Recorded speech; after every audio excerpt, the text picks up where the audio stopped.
اللہ رب العزت کا خاص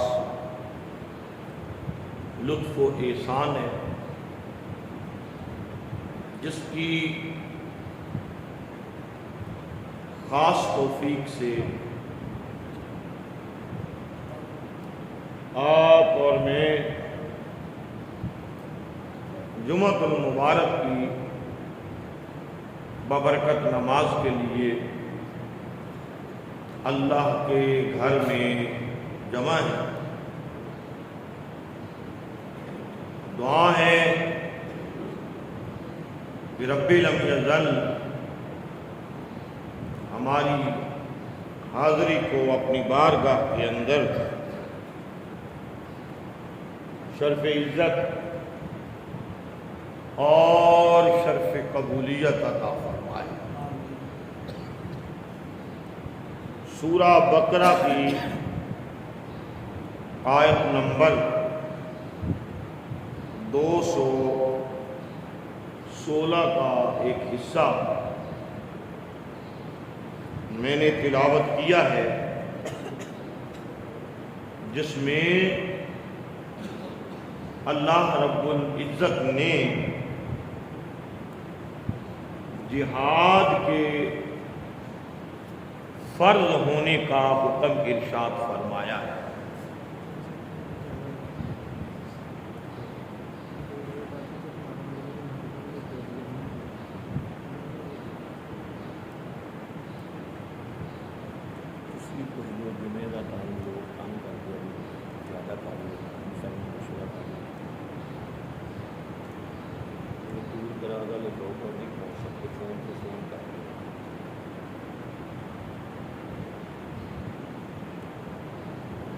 تلاوت کردہ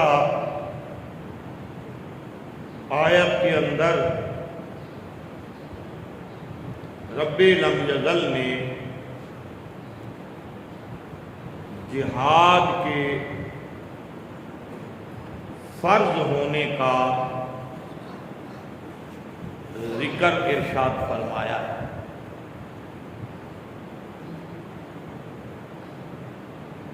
اور ظالم کافروں کو قتل کر دینے کا اللہ رب العزت نے حکم دیا ہے۔ خلاق دو عالم نے ارشاد فرمایا، کیا ہو گیا؟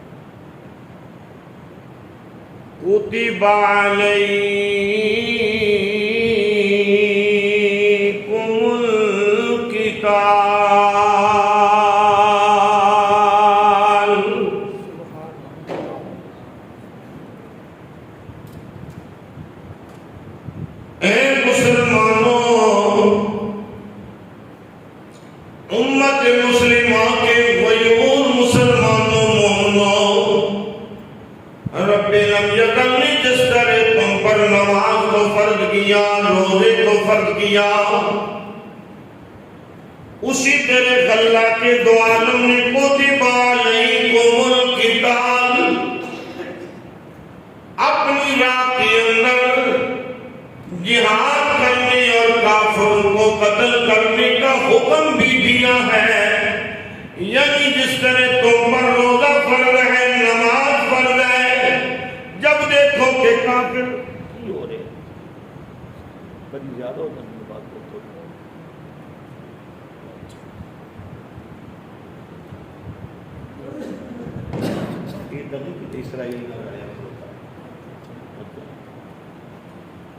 جب یہ دیکھو کہ جب کفار کا ظالموں کا ظلم حد سے بڑھ گیا ہے، پھر تم کیا کرو؟ کتب علیکم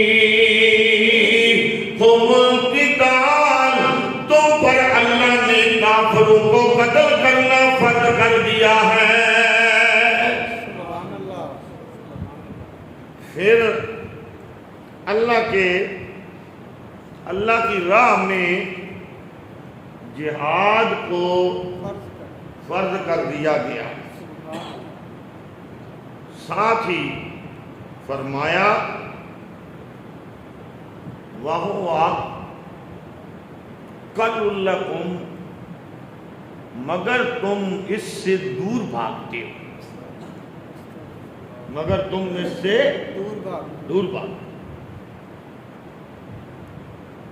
اللہ کے قرآن نے آج سے 1400 سال پہلے، 1500 سال پہلے یہ جو فرمایا، آج امت مسلمہ کے حکمرانوں کا وہی حال ہے، دائیں بائیں ظلم ہو رہا ہے، ستم ہو رہا ہے، کبھی جناب علی کشمیر کے اندر، کبھی فلسطین کے اندر، مگر امت مسلمہ کے حکمران غفلت اور بے غیرتی کی نیند سوئے ہوئے ہیں۔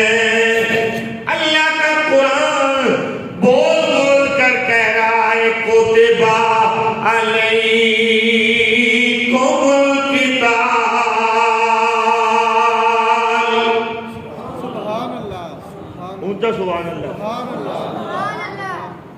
اللہ کا قرآن بول بول کر کہہ رہا ہے کتب علیکم القتال، کہ تم پر قتال، کافروں کے ساتھ لڑ جانا،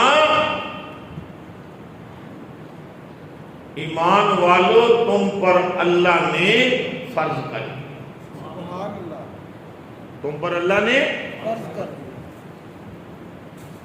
جہاد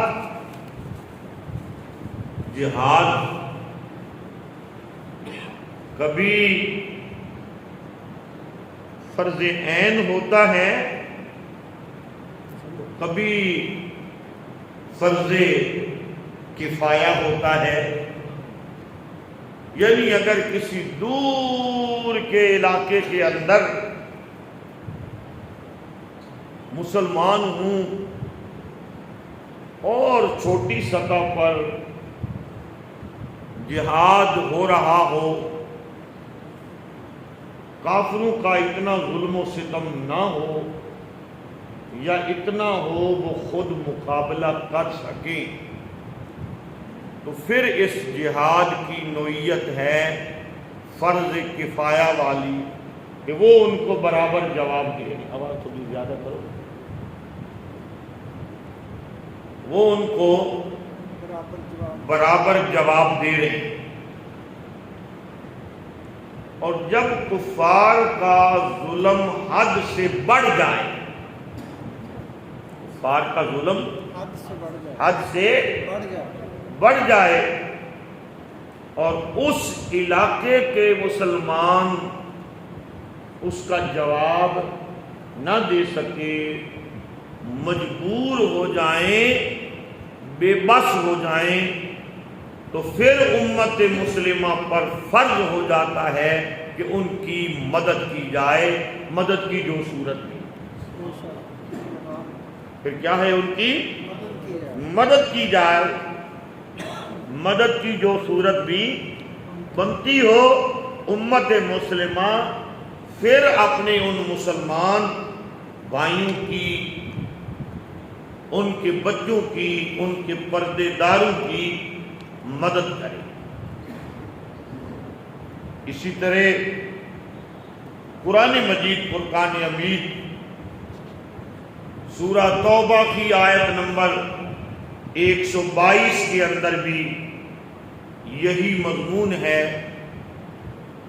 کہ جب دیکھو کہ کفار تم پر غلبہ بھی ڈال رہے ہیں اور تمہارا مالی اور جانی نقصان بھی کر رہے ہیں، تو پھر تم اپنے گھروں کو، اپنے بچوں کو چھوڑ کر میدان جہاد کے اندر اتر جاؤ۔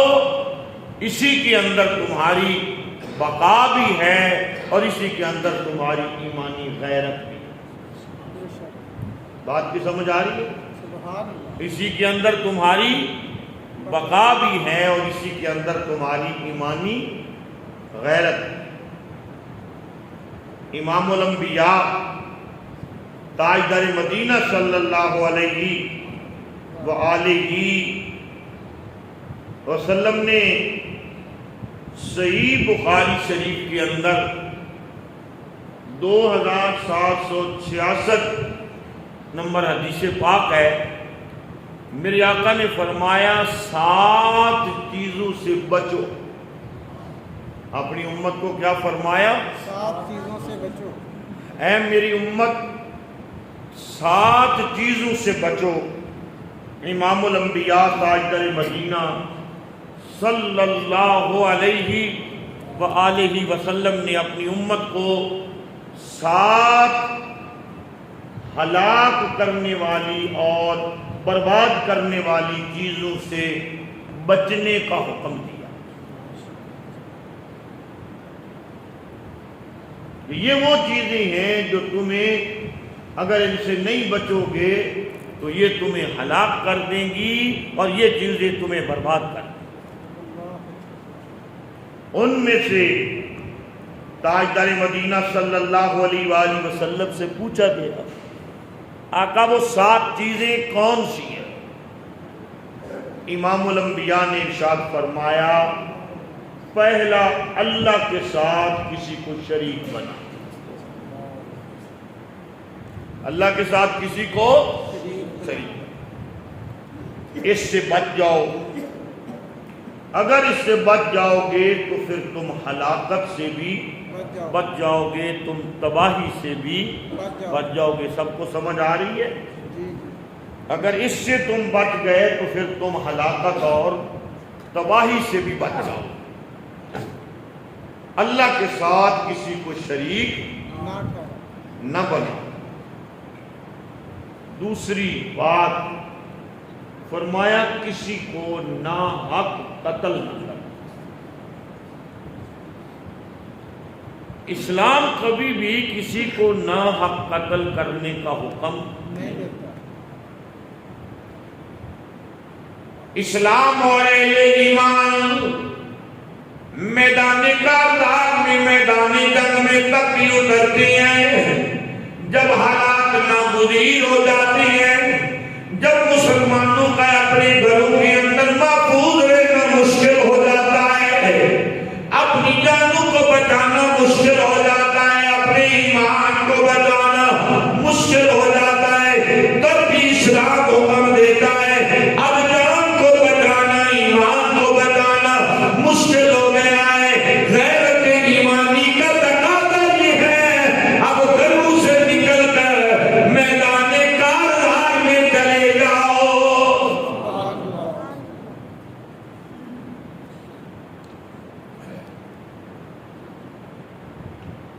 اسلام تب تمہیں میدان کارزار میں اور میدان جنگ میں تب اتارتا ہے، میدان جنگ میں تب اسلام تمہیں اتارتا ہے۔ اور تیسرا فرمایا، تیسرا کہا کہ سود نہ کھانا۔ اگر سود کھاؤ گے تو یہ تمہارے مال کو بھی برباد کر دے گی اور تمہارے ایمان کو بھی برباد کر دے گی اور تمہاری غیرت کو بھی برباد کر دے گی۔ سود بھی نہ کھانا۔ چوتھی کیا چیز ہے؟ فرمایا یتیم کا مال کبھی بھی نہ کھانا۔ یتیم کا مال کبھی بھی نہ کھانا، بلکہ یتیم کو کھلانا۔ خبردار، اگر تباہی سے بچنا ہے، ہلاکت سے بچنا ہے، بربادی سے بچنا ہے تو پھر یتیم کے مال سے ریت کے ایک ذرے سے بھی کم کھا لیا تو تمہیں کوئی تباہی اور بربادی سے بچا نہیں سکتا۔ بات کی سمجھ آ رہی؟ اس لیے ہمیں بڑا پرہیز کرنا، ہمیں بڑا پرہیز کریں، اور یہ بڑا نازک مسئلہ ہے، کبھی اس پر تفصیلی بات کریں گے۔ کہاں کہاں یتیم کا مال ہوتا ہے اور ہم انجانے میں سمجھدار لوگ، حاجی، نمازی، مولوی، خطیب، سارے کے سارے کھا لیتے ہیں۔ ہاں، میں تفصیل کے ساتھ بتاؤں، پھر آپ مجھ پر فتویٰ بھی لگائیں گے تفصیل کے ساتھ، لیکن میں بتاؤں گا ضرور آپ کو۔ آج تو ہم نے ایک خاص مسئلے پر گفتگو، اور پھر میرے آقا امام الانبیاء تاجدار مدینہ سرور قلب و دینہ راحت جان جانی جا پر جانی امام، آپ ارشاد فرماتے ہیں، اے میرے غلاموں، کبھی بھی میدانی جنگ سے پیٹھ دکھا کے بھاگنا نہیں ہے۔ جو میدانی جنگ سے پیٹھ دکھا کر بھاگ جاتا ہے، اس کا دنیا اور آخرت کے اندر محمدی عربی سے کوئی رشتہ نہیں رہتا۔ جی، کوئی رشتہ نہیں۔ کافروں کو کبھی بھی پیٹھ دکھانا نہیں ہے، پیٹھ پھیر کر بھاگنا نہیں ہے کافروں کے ساتھ۔ اگر تم بھاگ جاتی ہو تو پھر تمہارا یہ بھاگنا تباہی، ہلاکت اور بربادی، چاہے وہ دنیا کی ہو یا ایمان کی ہو یا آخرت کی ہو، اس سے کوئی بھی بچا نہیں سکتا۔ اور ساتویں چیز جس پر سے میرے آقا امام الانبیاء تاجدار مدینہ صلی اللہ علیہ وآلہ وسلم نے منع فرمایا ہے، فرمایا کہ مومن عورتوں پر کبھی بھی تہمت نہ لگانا۔ اگر تم نے کسی ایمان والی عورت پر تہمت لگائی تو پھر بھی تمہیں تباہی اور بربادی سے کوئی بھی نہیں بچا سکتا۔ فرمایا ان 7 چیزوں کو گنوا کر میرے آقا نے فرمایا 6 چیزیں نہ کرنے کی ہیں اور 1 عمل کرنے کا۔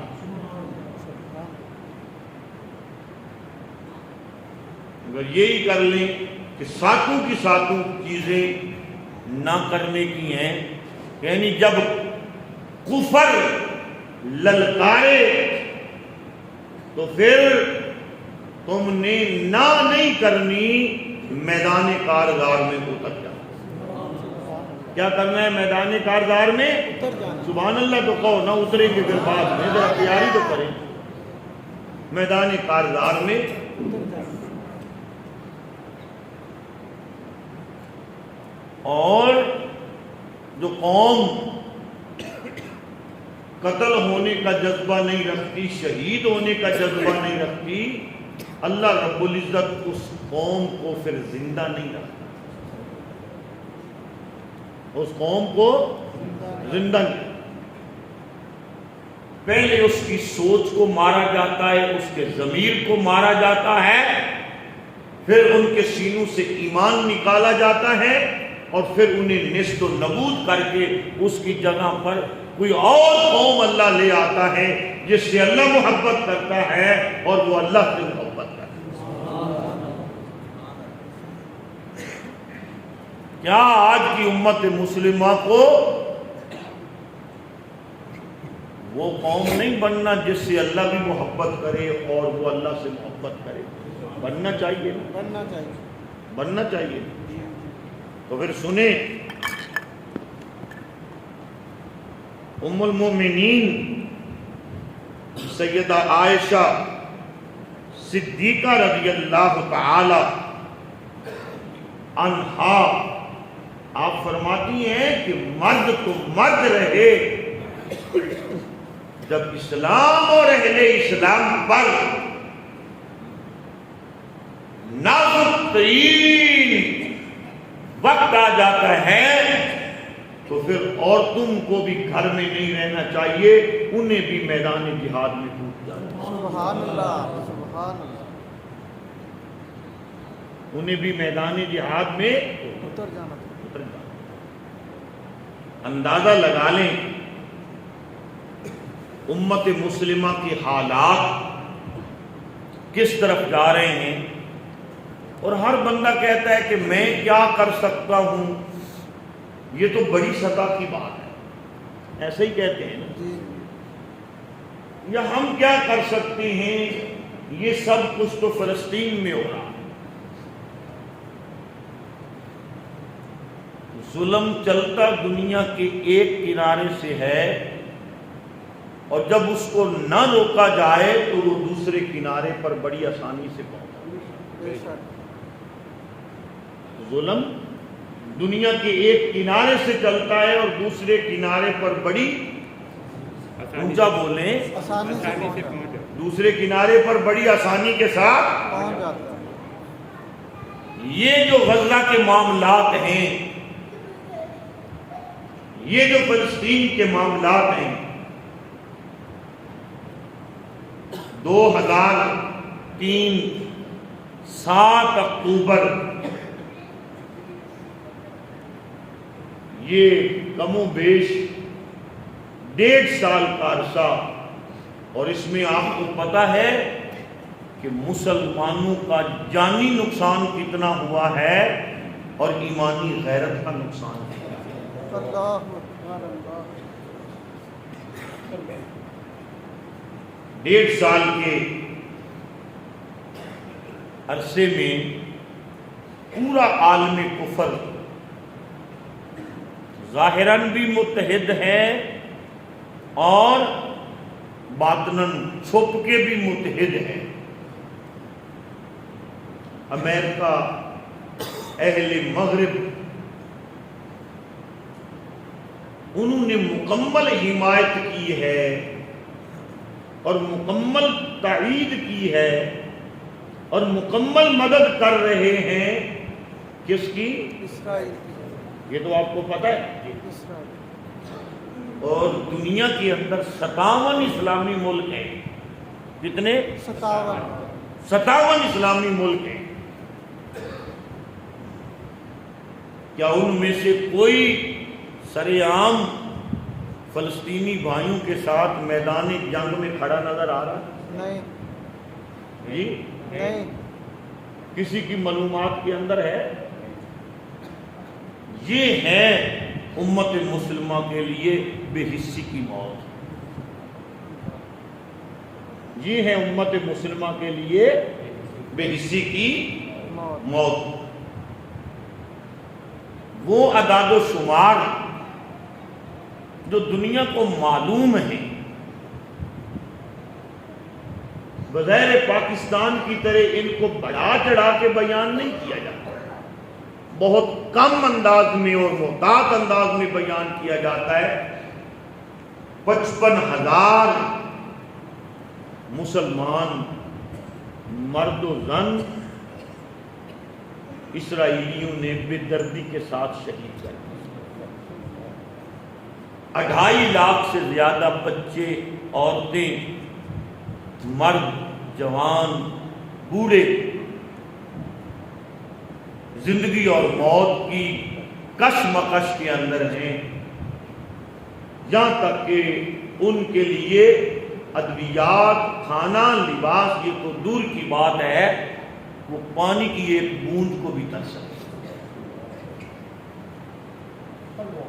اور امت مسلمہ کے ہر فرد کو آواز دے رہے ہیں، اور امت مسلمہ کے تمام حکمرانوں کو اور تمام عالم اسلام کی افواج کو آواز دے رہے ہیں کہ کہاں ہیں کلمہ پڑھنے والے جن کو میرے آقا امام الانبیاء تاجدار مدینہ صلی اللہ علیہ وآلہ وسلم یہ بتاتے بتاتے گنبد خضرا میں تشریف لے گئے کہ امت مسلمہ کا ہر فرد ایک جسم کی مانند کیا ہے؟ ایک جسم کی مانند ہے. جسم کے کسی ایک عضو اور ایک حصے کو تکلیف پہنچے تو سارا جسم اس تکلیف کے اندر مبتلا ہوتا ہے اور وہ آرام اور سکون سے نہ دن گزار سکتا ہے نہ رات گزار سکتا ہے. کیا یہ خوبی آج بھی موجود ہے؟ ہاں، اگر ہے تو پھر اس کو ظاہر ہونا چاہیے، پھر اس کو ظاہر ہونا چاہیے. مرزا غالب نے کہا تھا اخوت اس کو کہتے ہیں چبھے کانٹا جو کابل میں تو ہندوستان کا ہر پیر و جوان بے تاب ہو جائے. اخوت اس کو کہتے ہیں چبھے کانٹا جو کابل میں تو ہندوستان کا ہر پیر و جوان بے تاب ہو جائے. وہ زمانہ بھی امت مسلمہ پر تھا کہ جب کبھی اسلام اور اہل اسلام کو ضرورت پڑتی تو مائیں 6 مہینے کے بچے لے کر آ جاتی اور عرض کرتی آقا اس کو بھی میدان جنگ کے اندر لے جائیں.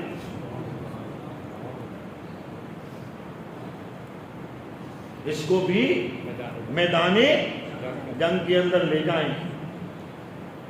اور آج امت مسلمہ پہ وہ زمانہ ہے، وہ حالات ہیں.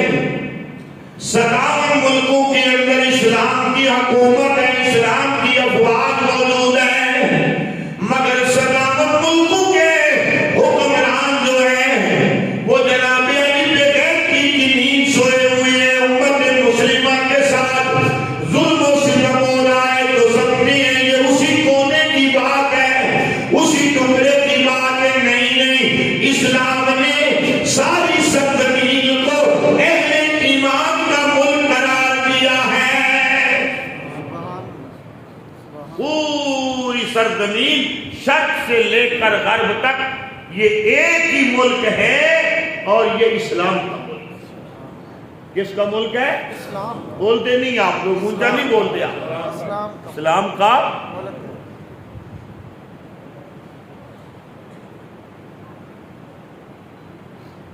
امام الانبیاء تاجدار مدینہ صلی اللہ علیہ وآلہ وسلم نے تو امت کی یوں تربیت کی. میرے آقا میدان کارزار میں جا رہے ہیں، ایک خاتون 6 مہینے کا بچہ اٹھا کر کے لا رہی، عرض کرتی آقا اس کو بھی لے جائیں میدان کارزار میں.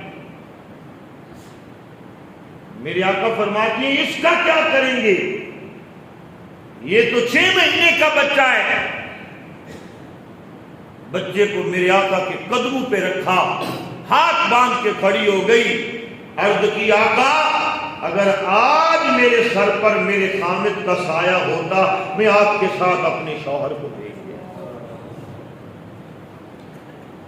میرے گھر کے اندر میرا جوان بیٹا ہوتا، جوان بیٹا دے دیتی، بھائی ہوتا بھائی کو آپ کے ساتھ بھیج دیتی. یہ ایک ہی بچہ ہے، یا رسول اللہ اس کو لے جائیں، اس کو کسی مجاہد کو دے دینا، یا آپ کی جو حفاظت کرنے والا غلام ہو اس کے ہاتھ میں پکڑا دینا. جب آپ کے کسی مجاہد کی جانب ظالم کا تیر آئے میرے بچے کو سامنے کر دیا جائے، میرا بچہ شہید ہو جائے، آپ بھی بچ جائیں، اسلام کی جہاد کرنے والا مجاہد بھی بچ جائے گا. اونچا کہیے بلا سبحان اللہ. تو اونچا کہنا. یہ زمانہ بھی چشم فلک نے اہل ایمان اور اہل اسلام کا دیکھا، اور یہ زمانہ بھی دیکھا جا رہا ہے جب پاور بھی ہے، قوت بھی ہے، ہمارے پاس افواج بھی ہیں، مگر پھر بھی امت مسلمہ کے حکمران ٹس سے مس نہیں ہو رہے. سوچا جا رہا ہے. اس کو کہتے ہیں ایمانی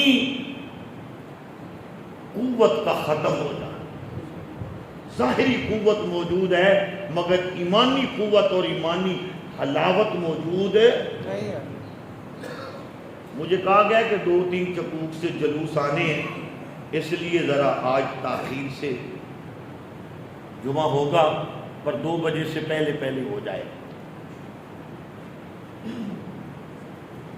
میدان کارزار میں بلایا گیا تو حضرت حنظلہ رضی اللہ تعالی عنہ اسی دن کو آپ کا نکاح ہوا اور شام کو رخصتی ہوئی. رات کو میدان جہاد کے لیے بلا لیا گیا. یہ جذبہ صادق بھی چشم فلک نے دیکھا امت مسلمہ کے نوجوانوں. جب ان کے پاس نہ تیر تھے نہ کمان تھے نہ جناب علی کوئی ایٹم بم تھا نہ میزائل تھا، مگر ایک ہی بات تھی، ان کے سینے کے اندر جو دل تھا اس دل کے اندر ایمان کی قوت موجود تھی. اونچا سبحان اللہ کہیے ذرا.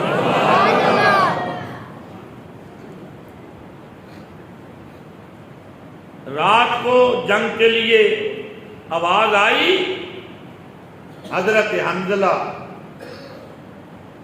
اسی وقت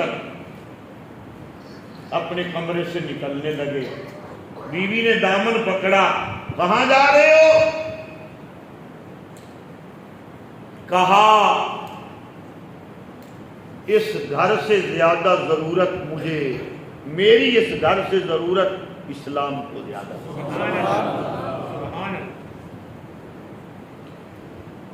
بیوی نے کہا بظاہر ہے فوج مجاہدین کل نکلیں گے، ایک رات تو گزار دو. فرمایا یہ میری غیرت ایمانی کے خلاف ہے کہ اسلام کو میری ضرورت ہو اور میں گھر کے اندر ایک رات گزار دوں. جی آپ سبحان اللہ تو کہہ سکتے ہیں، سبحان اللہ. نہیں آپ اونچا بھی کہہ سکتے ہیں سبحان اللہ. کم از کم ہم نعرے تو لگا سکتے ہیں، یہی کر سکتے ہیں. اور کرنا کیا ہے؟ احتجاج کر کے 1-2-4 احتجاج ہوں گے، 2-4 دن تک یاد رہے گا، پھر اسی بے غیرتی کی نیند سوئیں گے کس طرح سارے لوگ سوئے. خاص کہ ہمیں امت مسلمہ کو کوئی غیرت مند لیڈر ملے، پر غیرت مند لیڈر اس وقت تک نہیں مل سکتا جب تک ہم خود اپنے اندر جذبہ اور جرأت پیدا نہیں کریں. کیا نہیں کریں؟ جذبہ اور جرأت پیدا نہ کریں. تب تک اللہ ہماری حالت کو نہیں بدلے گا جب تک ہم خود بدلنے کی کوشش نہیں کریں. میدان کارزار میں اترے، جب سارے شہیدوں کی لاشوں کو اکٹھا کیا گیا تو حضرت حنظلہ کی لاش نہیں مل رہی.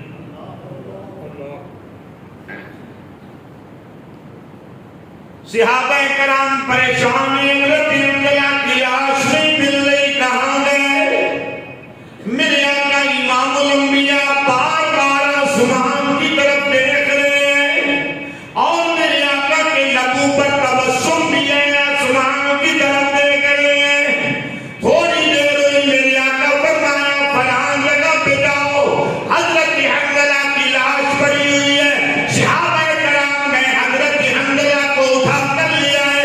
حضرت حنظلہ کی داڑھی سے پانی کے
ملک شام علامہ جلال الدین سیوطی رحمت اللہ تعالی علیہ ملک شام کے 4 بھائی میدان کارزار میں اترے.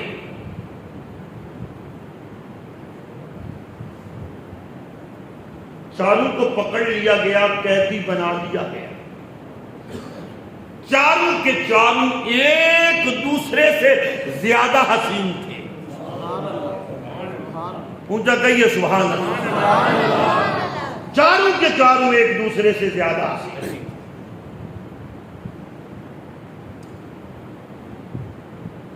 بادشاہ وقت نے بلایا, پہلے کو کہا اگر تو کلمہ چھوڑ دے اور وعدہ کرے آئندہ ہمارے خلاف جہاد نہیں کرے گا, ہم تیری جان بخشی کر دیں گے. اس نے ظالم کی آنکھوں میں آنکھیں ڈال کے کہا اے ظالم, یہ تو ایک جان ہے, رب مجھے لاکھوں جانیں دے, میں محمد کے کلمے اور محمد کی امت پر قربان کروں. سارے سبحان اللہ کہیں نا. سبحان اللہ. اس نے ایک کڑاہے کے اندر تیل کھولنے کے لیے رکھا.